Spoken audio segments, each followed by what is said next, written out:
1992 से पाकिस्तान को हर world cup में हराने का 29 सालों का सिलसिला टूट गया है। T20 वर्ल्ड कप में कल खेले गए मुकाबले में भारत को पाकिस्तान के हाथों 10 विकेट से बड़ी हार का सामना करना पड़ा। वर्ल्ड कप में पाकिस्तान से पहली बार हार मिलने के बाद कप्तान विराट कोहली पत्रकारों के सवालों पर भड़क गए। उन्होंने कहा कि जो आलोचना कर रहे हैं वो उनकी जगह खुद मैदान में आ जाएं।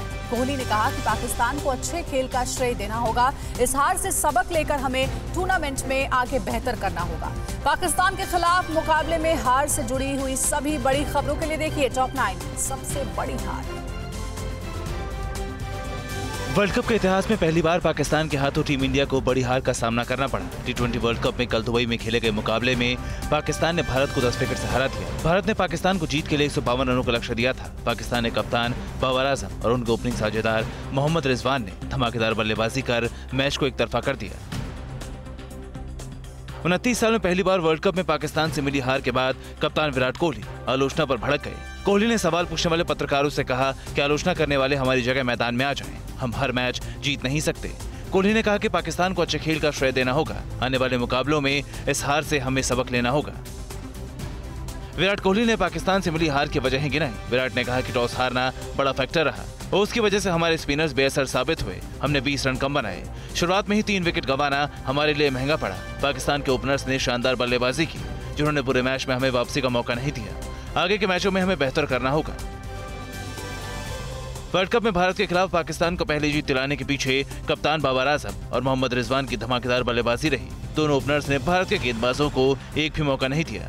बाबर आजम ने 52 गेंदों में नाबाद 68 रनों की पारी खेली, जिसमें 6 चौके और 2 छक्के शामिल रहे। जबकि मोहम्मद रिजवान ने 55 गेंदों में नाबाद 79 रन बनाए, जिसमें उन्होंने 6 चौके और 3 छक्के लगाए। पाकिस्तान के खिलाफ मुकाबले में टीम इंडिया को पहले ही ओवर में बड़ा झटका लगा। ओपनर रोहित शर्मा शाहीन अफरीदी की गेंद पर बिना खाता खोले एलबीडब्ल्यू हो गए। इसके बाद भी शाहीन का कहर जारी रहा। अपने दूसरे ही ओवर में शाहीन ने दूसरे ओपनर केएल राहुल को भी 3 रन पर बोल्ड कर दिया। शाहीन ने तीसरा विकेट विराट कोहली का लिया। टीम इंडिया को शुरुआत में ही बड़ा झटका देने वाले शाहीन को मैन ऑफ द मैच चुना गया। पूर्व क्रिकेटर वीरेंद्र सहवाग ने ट्वीट कर पाकिस्तान को जीत के बधाई दी और कहा कि उन्हें भरोसा है कि टीम इंडिया मजबूती से वापसी करेगी। हरभजन सिंह ने कहा कि टीम इंडिया गलतियों से सबक लेते हुए वापसी करेगी। इरफान पठान ने कहा हमारे पड़ोसी अच्छा खेले, लेकिन भारत वापसी करेगा।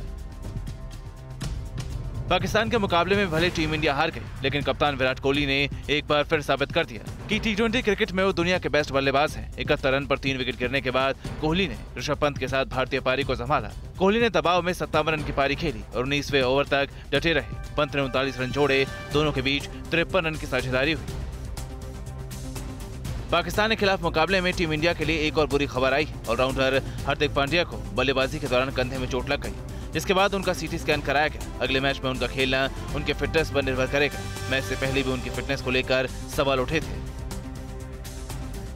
T20 वर्ल्ड कप में भारत का अगला मुकाबला 31 अक्टूबर को न्यूजीलैंड से होगा। पहले मुकाबले में पाकिस्तान से हार के बाद टीम इंडिया को अपनी कमजोरियों और गलतियों को दुरुस्त करने के लिए 5 दिन का वक्त मिलेगा। न्यूजीलैंड की टीम को भी T20 वर्ल्ड कप का मजबूत दावेदार माना जा रहा है। ऐसे में टीम इंडिया के पास अब गलती करने की कोई गुंजाइश नहीं होगी।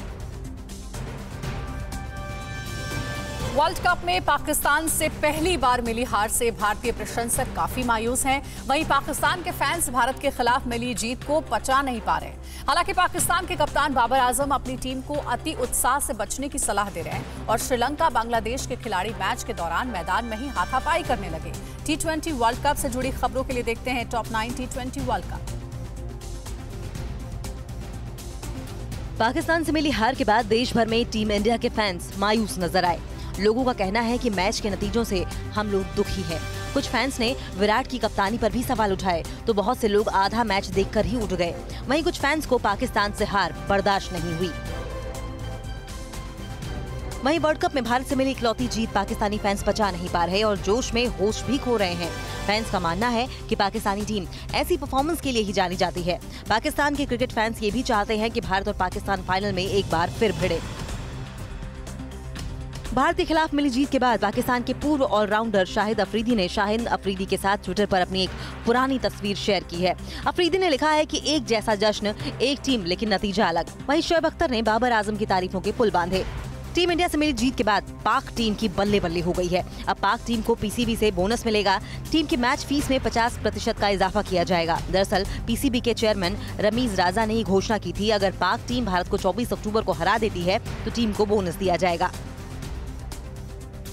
भारत को हराने के बाद पाकिस्तान के हौसले बुलंद हैं। पाकिस्तान को अगला मुकाबला कल न्यूजीलैंड से खेलना है। इस मुकाबले पर भारत की भी नजर रहेगी। इस बीच पाकिस्तान के कप्तान बाबर आजम ने भारत के खिलाफ मिली जीत के बाद अपनी टीम को अति उत्साहित या अति आत्मविश्वास से बचने की सलाह दी है।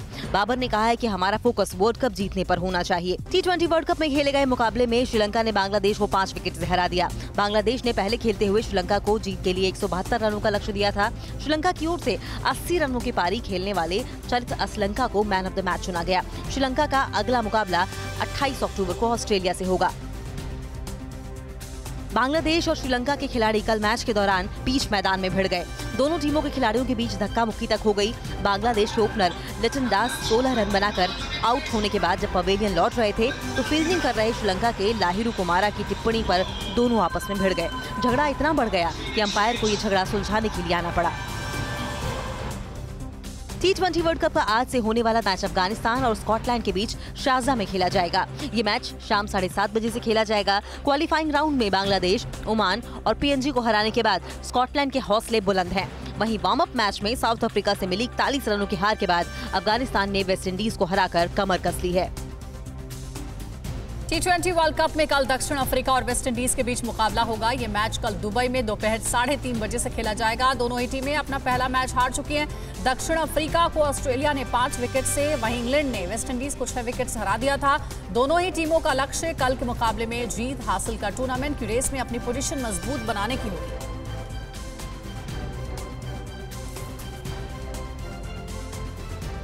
और अब बात मिशन कश्मीर की करेंगे। 3 दिनों के जम्मू कश्मीर दौरे के आखिरी दिन आज गृह मंत्री अमित शाह श्रीनगर में जनसभा को संबोधित करेंगे। अमित शाह आज श्रीनगर में कई कार्यक्रमों में भी शामिल होने वाले हैं। कल जम्मू में गृह मंत्री ने LOC के फॉरवर्ड पोस्ट का दौरा किया और पुंछ में घिरे आतंकियों की फायरिंग में कल जम्मू पुलिस के 2 और सेना का 1 जवान जख्मी हो गया। अमित शाह के जम्मू कश्मीर दौरे से जुड़ी सभी अहम खबरों के लिए देखिए टॉप 9 मिशन कश्मीर। जम्मू कश्मीर के 3 दिनों के दौरे के आखिरी दिन आज गृह मंत्री अमित शाह श्रीनगर में एक सभा को संबोधित करेंगे। बीजेपी के राष्ट्रीय कार्य समिति की सदस्य डॉक्टर दरख्शां अंद्राबी ने कहा है कि श्रीनगर की सभा से अमित शाह कई बड़ी सौगातों का ऐलान कर सकते हैं, जिसमें युवाओं के लिए नौकरियों की सौगात भी हो सकती है। इस जनसभा में बड़ी संख्या में लोगों के शामिल होने की उम्मीद है। गृह मंत्री अमित शाह के जम्मू कश्मीर दौरे के बीच कांग्रेस के वरिष्ठ नेता सैफुद्दीन शोज ने विवादित बयान दिया है। TV9 भारतवर्ष से बातचीत में शोज ने आतंकियों के खिलाफ कार्रवाई की जगह सरकार को उनसे बातचीत की सलाह दी। उन्होंने कहा कि जिनके हाथ में बंदूक है उनसे बात की जाए। शोज ने कहा कि आतंकी संगठन TRF से भी बात करने से ही समाधान का रास्ता निकलेगा। जम्मू कश्मीर दौरे के तीसरे और आखिरी दिन आज गृह मंत्री अमित शाह श्रीनगर से वीडियो कॉन्फ्रेंसिंग के जरिए हंदवाड़ा मेडिकल कॉलेज का उद्घाटन करेंगे। इसके अलावा वो सिविल सोसाइटी और कारोबारियों और राजनीतिक दलों के प्रतिनिधियों से भी मुलाकात करेंगे। शाह का BDC के प्रतिनिधियों के साथ भी मुलाकात का कार्यक्रम है। आज ही शाह दिल्ली लौट जाएंगे। गृह मंत्री अमित शाह आज श्रीनगर के पास गांदरबल के मशहूर खीर भवानी मंदिर जाएंगे। यहाँ वो खीर भवानी के दर्शन और पूजा करेंगे। इससे पहले कल जम्मू दौरे में अमित शाह ने गुरुद्वारा डिगियाना आश्रम में माथा टेक आशीर्वाद लिया। उनके साथ उपराज्यपाल मनोज सिन्हा भी मौजूद रहे। इस दौरान अमित शाह ने गुरुद्वारा प्रबंधन से जुड़े लोगों से बात भी की। जम्मू कश्मीर के 3 दिनों के दौरे के दूसरे दिन कल गृह मंत्री अमित शाह ने जम्मू में LOC के फॉरवर्ड पोस्ट का दौरा किया। पाकिस्तान से लगी भारत की सीमा के आखिरी पोस्ट मकवाल पहुंचने के बाद अमित शाह ने BSF के अधिकारियों और जवानों से बातचीत कर उनका हौसला बढ़ाया। गृह मंत्री के साथ जम्मू कश्मीर के उपराज्यपाल मनोज सिन्हा भी मौजूद थे। कल जम्मू से श्रीनगर रवाना होने से पहले गृह मंत्री अमित शाह LOC के फॉरवर्ड पोस्ट के आखिरी गांव मकवाल में आर्मी के बंकर में भी पहुंचे। मकवाल गांव में गृह मंत्री ने गांव वालों के साथ बैठकर चाय पी और उनका हालचाल जाना। उन्होंने सरहद के पास रहने वाले एक शख्स से अपना नंबर भी शेयर किया। अमित शाह ने कहा कि उन्हें जब भी जरूरत हो उनसे संपर्क कर सकते हैं। कांग्रेस नेता गुलाम नबी आजाद ने एक बार फिर केंद्र सरकार से जम्मू कश्मीर को पूर्ण राज्य का दर्जा देने की मांग दोहराई है। अमित शाह के दौरे के बीच गुलाम नबी आजाद ने कहा कि अनुच्छेद 370 हटाए जाने के बाद उनके साथ राज्य की पूरी जनता खुद को ठगा हुआ सा महसूस कर रही है। पूर्ण राज्य के दर्जे को लेकर केंद्र सरकार पहले परिसीमन कराने की बात कह चुकी है। जम्मू कश्मीर के पूर्व मुख्यमंत्री और नेशनल कॉन्फ्रेंस के प्रमुख फारूक अब्दुल्ला ने फिर कश्मीर को लेकर पाकिस्तान राग अलापा है। उन्होंने कहा कि घाटी में शांति तभी हो पाएगी जब केंद्र सरकार फिर पाकिस्तान से बातचीत शुरू करेगी। उन्होंने अमित शाह के पूर्ण राज्य के दर्जे को लेकर पहले परिसीमन की बात को लोगों के साथ बेईमानी करार दिया। जम्मू के पुंछ के जंगलों में आतंकियों के खिलाफ पिछले 15 दिनों से चल रहे सुरक्षा बलों का एनकाउंटर अब अंतिम चरण में है। आतंकियों को पूरी तरह से घेर लिया गया है। जंगल में आतंकियों के हाइडआउट का पता लगाने के लिए जेल में बंद आतंकी जिया मुस्तफा को कल सुरक्षा बल के जवान मौके पर ले गए थे, लेकिन आतंकियों की फायरिंग में जिया की मौत हो गई। आगे बढ़ेंगे। चीन ने बनाया साजिश वाला नया कानून, अवैध कब्जे वाली जमीन पर बताया अधिकार। नेपाल की जमीन पर भी चीनी कब्जा हुआ अप्रूव।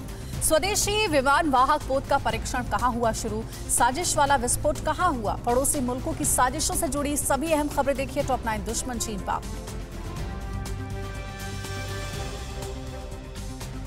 चीन अपनी चालबाजी से बाज नहीं आ रहा है। वो भारत के खिलाफ हर रोज नई साजिश रचता है। एलएसी विवाद के बीच अब उसने सीमा सुरक्षा को लेकर नया कानून बनाया है। इसके मुताबिक जो जमीन चीन के कब्जे में है वो उसी की मानी जाएगी। मतलब जिस अक्साई चीन पर चीन ने अवैध कब्जा कर रखा है उसे वो अपना ही हिस्सा घोषित कर लेगा। चीन का नया सीमा कानून अगले साल 1 जनवरी से लागू होगा। लद्दाख में भारत से उलझा चीन नेपाल की जमीन पर भी तेजी से कब्जा जमा रहा है। पीएम शेर बहादुर देवबा की एक्सपर्ट कमेटी ने भी इसकी पुष्टि कर दी है। नेपाल में बढ़ते विरोध के बाद देवबा ने ऑन फील्ड अध्ययन करने के लिए एक पैनल का गठन किया गया था। इसने पिछले हफ्ते नेपाली गृह मंत्री को अपनी रिपोर्ट सौंपी है। सीपीईसी के मुद्दे पर पाकिस्तान खुद अपने ही घर में घिरा हुआ है, लेकिन पीएम इमरान खान के सलाहकार अब इसकी बर्बादी का ठीकरा दूसरों पर मढ़ रहे हैं। सीपीईसी प्राधिकरण प्रमुख खालिद मंसूर ने कहा है कि अमेरिका भारत के साथ मिलकर चीन के इस प्रोजेक्ट को बर्बाद करना चाहता है। 2015 में शुरू हुई चीन की इस परियोजना को पाकिस्तान की आर्थिक जीवन रेखा करार दिया जाता है। दिल्ली में आज से सेना के शीर्ष कमांडरों का सम्मेलन शुरू हो रहा है। इसमें प्रमुख रक्षा अध्यक्ष जनरल बिपिन रावत समेत तीनों सेनाओं के चीफ शामिल होंगे। इस सम्मेलन में बॉर्डर की मौजूदा चुनौती के साथ अन्य मुद्दों पर भी गहन मंथन किया जाएगा। आर्मी कमांडर्स का सम्मेलन 28 अक्टूबर तक चलेगा। रक्षा मंत्री राजनाथ सिंह आज इस सम्मेलन को संबोधित करेंगे। इंडो पैसिफिक विवाद के बीच भारतीय नौसेना ने एक बार फिर दुनिया को अपना दम दिखाया है। देश के पहले स्वदेशी विमान वाहक पोत IAC विक्रांत ने दूसरे चरण का समुद्री परीक्षण शुरू कर दिया है। इसे अगले साल अगस्त में नौसेना में शामिल किया जाना है। ये भारत में बना अब तक का सबसे बड़ा करीब 40,000 टन वजनी युद्ध पोत है, जो अत्याधुनिक तकनीकों से लैस है। तिब्बत के लोग अगले दलाई लामा के चयन में चीन का दखल किसी कीमत पर बर्दाश्त नहीं करेंगे। ये बात दुनिया के दूसरे सबसे पुराने तवांग मठ के प्रमुख रिपोंचो ने कही है। उन्होंने अन्य देशों से भी तिब्बत की मदद के लिए आगे आने का आह्वान किया है। 350 साल पुराने मठ के प्रमुख ने भी ये कहा कि चीन की विस्तारवाद की नीति का मुकाबला करना आवश्यक है। चीन के नानजिंग में हुए ब्लास्ट में 2 लोगों की मौत हो गई और 9 अन्य घायल हो गए हैं। अग्निशमन विभाग के अनुसार पूर्वी चीन के जिग्यांसू प्रांत की राजधानी नानजिंग में एक यूनिवर्सिटी की लैबोरेटरी में रिसर्च के दौरान ये विस्फोट हुआ है। रिसर्च को लेकर चीन की गतिविधियां अक्सर सवालों के घेरे में रही हैं। दुनिया भर में कोरोना फैलाने वाला चीन अब खुद खतरे में है। कोरोना के बढ़ते केस से घबराए चीन ने राजधानी बीजिंग को पूरी तरह से लॉक कर दिया है। जिनपिंग सरकार को इस बात की चिंता है कि आने वाले दिनों में मामले और भी तेजी से बढ़ने वाले हैं। रविवार को चीन में 43 नए केस सामने आए। इनमें से 4 लोग स्थानीय मरीजों के संपर्क में आने से संक्रमित हुए हैं। आतंकियों के पनाहगार पाकिस्तान के खिलाफ खुद वहां की आवाम सड़कों पर है। आज़ादी समर्थक लड़ाकों ने उत्तरी वजीरिस्तान में पाकिस्तान सेना के जवानों पर हमला किया, जिसमें कम से कम 19 जवान गंभीर रूप से घायल हो गए। इसमें से कई जवानों की मौत की खबर भी है। और आज उत्तर प्रदेश के दौरे पर जाने वाले हैं प्रधानमंत्री मोदी। आत्मनिर्भर स्वस्थ भारत योजना का शुभारंभ करेंगे। 9 मेडिकल कॉलेज की सौगात भी देंगे। दिवाली से पहले काशी को कितने करोड़ रुपए का मिलेगा गिफ्ट। पटना पहुंचे लालू की फैमिली का हाई वोल्टेज ड्रामा कैसे खत्म हुआ और किस सुपरस्टार को मिलेगा दादा साहब फाल्के अवार्ड। देश की बड़ी खबरों के लिए देखिए टॉप 9 राष्ट्र की बात।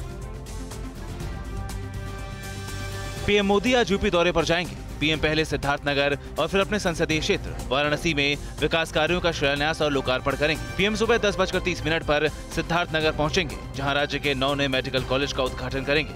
इसके बाद पीएम एक जनसभा को भी संबोधित करेंगे। पीएम मोदी दोपहर करीब 1 बजे वाराणसी पहुंचेंगे, जहां वो प्रधानमंत्री आत्मनिर्भर स्वास्थ्य भारत योजना का शुभारंभ करेंगे। इसकी घोषणा 2021-22 के केंद्रीय बजट में की गई थी। इस योजना के तहत देश भर में स्वास्थ्य सुविधाओं के इंफ्रास्ट्रक्चर को मजबूत बनाने का लक्ष्य है। 5 वर्षों तक चलने वाली इस योजना के लिए 64,180 करोड़ रुपए के बजट का प्रावधान है। प्रधानमंत्री आज काशी को 5,189 करोड़ रुपए की 28 योजनाओं की सौगात भी देंगे। इसका लाभ सिर्फ काशी वासियों को ही नहीं, बल्कि इससे देश के उद्योग धंधों को भी रफ्तार मिलेगी। काशी के पर्यटन उद्योग को भी नई उड़ान मिलेगी, जिससे लोगों का जीवन सरल और सुगम होगा। पीएम इसके बाद जनसभा को संबोधित भी करेंगे। आरजेडी सुप्रीमो लालू यादव के पटना पहुंचते ही हाई वोल्टेज फैमिली ड्रामा खुलकर सामने आ गए। एयरपोर्ट पर लालू को लेने तेज प्रताप और तेजस्वी तो साथ पहुंचे थे, लेकिन इसके बाद राबड़ी आवास में एंट्री नहीं मिलने से तेज प्रताप नाराज हो गए। वो अपने घर के बाहर धरने पर बैठ गए और जब लालू राबड़ी उन्हें मनाने आए तब धरना समाप्त किया। तेज प्रताप यादव ने लालू का पैर धोकर स्वागत किया। लालू यादव करीब 3 साल बाद पत्नी राबड़ी देवी और बेटी मीसा भारती के साथ पटना पहुंचे थे। राबड़ी आवास से अलग रह रहे तेज प्रताप यादव ने अपने स्तर से पिता के स्वागत की तैयारी की थी। लालू के आने के करीब 2 घंटे पहले उन्होंने ट्वीट कर पिता को शेर बताया था, लेकिन बाद में घटनाक्रम से वो नाराज हो गए और अपने भाई तेजस्वी यादव पर खुलकर हमला किया। कहा यही रवैया रहा तो अर्जुन गद्दी पर नहीं बैठ पाएंगे। बिहार उपचुनाव में एक बार फिर लालू नीतीश का मुकाबला देखने को मिलेगा। सीएम नीतीश कुमार आज और कल तारापुर और कुशेश्वर स्थान में चुनाव प्रचार करने वाले हैं। वहीं लालू यादव भी 26 और 27 अक्टूबर को दोनों विधानसभाओं के उपचुनाव के लिए प्रचार करेंगे। कांग्रेस की तरफ से कन्हैया, हार्दिक और जिग्नेश मेवाणी की तिकड़ी भी प्रचार कर रही है। आज दिल्ली में राष्ट्रीय फिल्म पुरस्कार वितरण समारोह का आयोजन किया गया है। उपराष्ट्रपति वेंकैया नायडू विजेताओं को पुरस्कार देंगे। साउथ के सुपरस्टार रजनीकांत को दादा साहेब फाल्के पुरस्कार दिया जाएगा। रजनीकांत ने पुरस्कार मिलने पर खुशी जाहिर की और ट्वीट कर फैंस का शुक्रिया अदा किया। आज से वॉरेन गोल्ड बॉन्ड स्कीम की 7वीं सीरीज की शुरुआत हो रही। ये स्कीम 29 अक्टूबर तक जारी रहेगी। इसके तहत आप सस्ती दरों पर सोना खरीद सकते हैं। रिजर्व बैंक की ओर से जारी सोवरेन गोल्ड बॉन्ड स्कीम में आपको टैक्स छूट और रिटर्न मिलता है। साथ ही ये पूरी तरह से सुरक्षित निवेश है।